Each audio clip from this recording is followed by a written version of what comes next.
सक्तुमिवतित उना पुनन्तो यत्र धीरा मनसा वाचमक्रत। ఓం నమో గణపతయే. నిన్నటి రోజున అనగా జూలై 14వ తేదీ భారతీయ కాలమానం ప్రకారం, జూలై 14వ తేదీ అమెరికా కాలమానం ప్రకారం జూలై 13వ తేదీ. కానీ భారతీయ కాలమానం ప్రకారం ఒకే రోజున రెండు ముఖ్యమైనటువంటి సంఘటనలు జరిగాయి. అవి ఏమిటి అనంటే కనుక ఒరిస్సాలో పూరీ జగన్నాథుడి రత్న భాండాగారాన్ని తెరవడం 46 సంవత్సరాల తరువాత. అదేవిధంగా అమెరికా ఖండంలో పెన్సిల్వేనియాలో డొనాల్డ్ ట్రంప్ మీద హత్యా ప్రయత్నం జరగడం. ఈ రెండూ కూడా భారతీయ కాలమానం ప్రకారం ఒకే రోజున జరిగాయి, జూలై 14వ తేదీ. అమెరికా కాలమానం ప్రకారం జూలై 13వ తేదీ రాత్రి జరిగింది. ఈ రెండిటికి మధ్య ఉన్నటువంటి సంబంధం ఏమిటి అనంటే కనుక నిన్నటి రోజున పూరీ జగన్నాథుడి గురించి కూడా ప్రపంచమంతా చర్చ జరిగింది. డొనాల్డ్ ట్రంప్ మీద జరిగినటువంటి హత్యా ప్రయత్నం మీద కూడా అంతే చర్చ జరిగింది. ఈ రెండింటి మధ్య ఉన్నటువంటి సంబంధం ఏమిటి అని మనం ఆలోచించి చూస్తే నాకు ఒక సోషల్ మీడియా పోస్ట్ కనిపించింది. Puri Jagannath saved Donald Trump అని. పూరీ జగన్నాథుడు డొనాల్డ్ ట్రంప్ని రక్షించాడు అని. అప్పుడు అనిపించింది, ట్రంప్ చూస్తే క్రైస్తవుడు, అమెరికా దేశానికి చెందినవాడు, ఆయనకు పూరీ జగన్నాథుడికి సంబంధం ఏమిటి, జగన్నాథుడు ఆయన్ని ఎందుకు రక్షించాడు అని నేను ఆలోచించగా ఒక వ్యాసం కూడా నాకు కనిపించింది. ఆ వ్యాసంలో ఉన్నటువంటి విషయాలేమిటి అని ఇప్పుడు మనం చెప్పుకునే ప్రయత్నం చేద్దాం. సరిగ్గా 48 సంవత్సరాల క్రితంట న్యూయార్క్ నగరంలో ఇస్కాన్ సంస్థ తరపున పూరీ జగన్నాథుడి రథయాత్ర చేద్దాం అనుకున్నారట. ఆ సందర్భంలో వాళ్ళు రథాలు తయారు చేసుకోవడానికి ఒక స్థలము, అదేవిధంగా రథయాత్రకు అనుమతి, ఈ రెండింటి విషయాల్లో కూడా వాళ్ళు చాలా కష్టపడుతూ ఉన్నారట. అనుమతులు అంత సులువుగా దొరకటం లేదుట. ముందుగా రథాలు తయారు చేసుకోవాలి, రథాలు తయారయ్యిన తరువాత రథయాత్రకు అనుమతి తీసుకోవచ్చు. రథాలు తయారు చేసుకోవడానికి సరైనటువంటి ప్రదేశం గురించి వాళ్ళు వెతుకుతూ ఉన్నారట. చాలా పెద్ద ఖాళీ స్థలాలు వాళ్లకు అవసరం పడ్డాయి. ఖాళీ స్థలాల యజమానుల వద్దకు వెళ్ళి ఈ విధంగా మాకు జగన్నాథుడి రథోత్సవానికి రథాలు తయారు చేసుకోవడానికి అనుమతులు ఇవ్వండి అని అర్జీలు పెట్టుకుంటూ ఉన్నారట. వెళ్ళిన వాళ్ళు వెళ్ళిన చోటే నో అనేటటువంటి సమాధానంతో వెనుదిరుగుతూ ఉన్నారట. అలా ఎంతమందిని వీళ్ళు సంప్రదించినప్పటికీ కూడా వీళ్లకు ఎస్ అనేటటువంటి మాట ఎక్కడా కూడా వినిపించలేదుట. అందులో భాగంగానే ఒక రైలు యార్డ్ను కూడా వీళ్ళు సంప్రదించారు. అక్కడ ప్రైవేటు యజమానులకే రైలు యార్డులు కూడా ఉంటాయి. రైలు యార్డు యజమానుల్ని సంప్రదించారట. ఈ యొక్క స్థలం రథాలు తయారు చేసుకోవడానికి చాలా బాగుంటుంది, అందువల్ల మీరు దయచేసి అనుమతించండి అని అడుగగా వాళ్ళు కూడా నో చెప్పేశారట. ఇక చేసేదేమీ లేదా, అన్ని దారులు మూసుకుపోయినట్లేనా అని ఈ యొక్క ఇస్కాన్ భక్తులు, సంస్థ ప్రతినిధులు బాధపడుతూ ఉండగా ఒక 4-5 రోజుల తర్వాత వాళ్లకు ఒక వార్త అందిందిట. ఆ వార్త ఏమిటి అనంటే కనుక మీరు రథాలు తయారు చేయడానికి అనుకూలము అని అనుకున్నటువంటి రైలు యార్డ్ ఏదైతే ఉందో ఆ రైలు యార్డ్ యొక్క యాజమాన్యం మారింది. పాత యజమానుల చేతిలో నుండి ఇప్పుడు కొత్త యజమాని డొనాల్డ్ ట్రంప్ చేతిలోకి వచ్చింది. ఈయన కొనుక్కున్నాడు. కొత్త యజమాని ఏమైనా మీరు అడుగుతారేమో, ఒకసారి అడిగి చూడండి అని వార్త వచ్చిందట. అప్పుడు వెంటనే మళ్ళీ ఇస్కాన్ సంస్థ ప్రతినిధులు డొనాల్డ్ ట్రంప్ ఆఫీస్కి వెళ్ళారట. ఆయన రియల్ ఎస్టేట్లో చాలా ఉన్నత స్థాయి వ్యాపారవేత్త. అతని వద్దకు వెళ్ళి అడుగుదాము అని వీళ్ళు ఒక అప్లికేషను, అలాగే పూరీ జగన్నాథుడి ప్రసాదాలు, శేషవస్త్రాలు మొదలైనవన్నీ కూడా తీసుకుని వీళ్ళు డొనాల్డ్ ట్రంప్ ఆఫీస్కి వెళ్ళారట.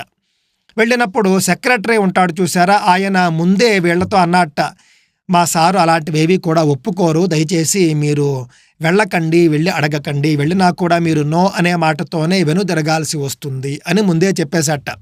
అయినప్పటికీ కూడా మా ప్రయత్నం మేము చేస్తాము అని ప్రసాదము అవన్నీ కూడా తీసుకుని, లెటరు అవి తీసుకుని వీళ్ళు ట్రంప్ ఆఫీసు లోపలికి వెళ్ళారట. ట్రంప్ వీళ్ళు ఇచ్చినటువంటి ప్రసాదాన్ని తీసుకున్నట్ట, లెటర్ కూడా తీసుకున్నట్ట. ఆ తర్వాత వీళ్ళు బయలుదేరి వచ్చేశారట. వచ్చేసిన తరువాత 3 రోజులకి మా సారు ఒప్పుకోరు అని చెప్పినటువంటి అదే సెక్రటరీ ఇస్కాన్ సంస్థ ప్రతినిధులకు కబురు పెట్టారట, మీరు రండి, మా సారు ఒప్పుకున్నారు అని. వీళ్ళు ఆశ్చర్యపోయారట, సెక్రటరీ కూడా ఆశ్చర్యపోయారట. మా సారు ఎలా ఒప్పుకున్నాడో నాకే తెలియదు. సాధారణంగా ఇలాంటి వాటికి ఆయన ఒప్పుకోడు. మీరు ఇచ్చినటువంటి ప్రసాదాన్ని కొంచెం తిన్నాడు. తిన్న వెంటనే ఆయన సంతకం చేసేశారు అని ఆ యొక్క సెక్రటరీ చెప్పడం జరిగిందిట. అంతేకాదు ఆ యొక్క రైలు యార్డ్ ఏదైతే ఉందో అది రథాలు తయారు చేసుకోవడానికి ఉపయోగించుకోవడానికి ఆయన ఉచితంగానే ఇచ్చేట. ఏమాత్రము కూడా డబ్బులు తీసుకోలేదుట. ఆ విధంగా జగన్నాథుడి యొక్క రథాలు తయారు చేసుకోవడానికి తన స్థలాన్ని ఉచితంగా ఇచ్చినటువంటి డొనాల్డ్ ట్రంప్ని జగన్నాథుడు ప్రాణాపాయం నుండి కాపాడా అంటే అవును అనే నాకు కూడా అనిపిస్తోంది. భగవద్గీతలో మనం ఒక వాక్యం చూసామనుకోండి, స్వల్పమప్యస్య ధర్మస్య త్రాయతే మహతో భయాతు. నువ్వు చేసేటటువంటి ధర్మం చిన్నదైనప్పటికీ కూడా నిన్ను మహాభయాల నుండి రక్షిస్తుంది అని అర్థం. ఇది చిన్నదే కదా, ఇది చేస్తే ఏంటిలే, చేయకపోతే ఏంటిలే అని మనం అనుకోకూడదు. ఆ యొక్క ఉపకారం చిన్నదైనా పెద్దదైనా కూడా మనకు ఫలం మాత్రం పెద్దగానే వస్తుంది. పెద్ద ఉపకారం అయితే మరింత పెద్ద ఫలం వస్తుంది. దీన్ని దృష్టిలో పెట్టుకోవాలి. ఆ విధంగా ట్రంప్ గారు చేసినటువంటిది ఆయన స్థాయిలో అది చిన్న సహాయమే కావచ్చు. అయినప్పటికీ కూడా త్రాయతే మహతో భయాత్ అన్నట్లుగా మహాభయం నుండి రక్షించింది అని నాకు అనిపిస్తూ ఉన్నది. అంతేకాదు ఆ తరువాత రథయాత్ర చేసుకోవడానికి పోలీసులు అనుమతి ఇవ్వాలి. ఆ అనుమతి కూడా వస్తుందా రాదా అనుకుంటూ ఉండగా మొదట్లో అనుమతి ఇచ్చి మళ్ళీ తరువాత దాన్ని రద్దు చేశారట. ఎందుకు అనంటే మేయర్ గారికి సంబంధించినటువంటి ఒక ఆజ్ఞ ఉన్నది, దాన్ని మేము గమనించలేదు అని చెప్పేసి మళ్ళీ రద్దు చేశారట. రద్దు చేసేసిన తరువాత మళ్ళీ ఇస్కాన్ సంస్థ ప్రతినిధులు ఏమిటి ఇలా అయింది అని మళ్ళీ జగన్నాథుడిని స్మరించుకుంటూ భారమంతా ఆయన మీదే వేసి ఉన్నత పోలీసు అధికారి వద్దకు వెళ్ళారట. పోలీసు శాఖలో ఉన్నటువంటి ఉన్నతాధికారి వద్దకు వెళ్ళి ఇదే విధంగా ప్రసాదం కూడా ఆయనకు సమర్పించి విషయాన్ని తెలియజేశారట. అప్పుడు ఏమిటి ఎందుకు అని అడగకుండా కాస్త ప్రసాదాన్ని తిన్నటువంటి ఆ యొక్క పోలీసు అధికారి వెంటనే ఆ యొక్క పత్రం మీద సంతకం చేసేశారట. ఆ విధంగా రథయాత్ర అంగరంగ వైభవంగా న్యూయార్క్ నగరంలో మొట్టమొదటిసారి ప్రారంభమైంది. అమెరికా ఖండంలో జరిగినటువంటి మొట్టమొదటి రథయాత్ర అదే. దాని వెనుక ఇంత కథ ఉన్నది. దాని వెనుక డొనాల్డ్ ట్రంప్ గారు కూడా ఉన్నారు అని మనకు అర్థమవుతూ ఉన్నది. ఇక్కడ పూరీ క్షేత్రంలో రత్నభాండా గారు తెరుస్తూ ఉన్నారు. మొన్ననే పూరీ జగన్నాథ రథయాత్ర పూరీ క్షేత్రంలో కూడా జరిగింది. ప్రపంచమంతా కూడా జగన్నాథ రథయాత్ర గురించి చర్చించుకుంటూ ఉన్నది. రత్నభాండాగారం గురించి చర్చించుకుంటూ ఉన్నది. అదే సమయంలో అదే రోజున డొనాల్డ్ ట్రంప్ గారి మీద హత్యా ప్రయత్నం జరిగింది. త్రుటిలో ఆయన ప్రాణాపాయం నుండి బయటపడ్డారు. ఇవన్నీ కూడా ఒకదానికి ఒకటి ఏదో సంబంధం ఉన్నట్లుగా నాకు అనిపిస్తూ ఉన్నది. మనకు తెలియనటువంటి అనేక అలౌకిక అంశాలు చాలా ఉంటాయి. భగవంతుడి యొక్క ఆజ్ఞ లేనిదే ఏదీ జరగదు అని మనం నమ్ముతూ ఉంటాం. అప్పుడు మీకు అనిపించవచ్చు, భగవంతుడు అంతగా రక్షించేవాడైతే కనుక దాడే జరగకుండా రక్షించవచ్చు కదా అని.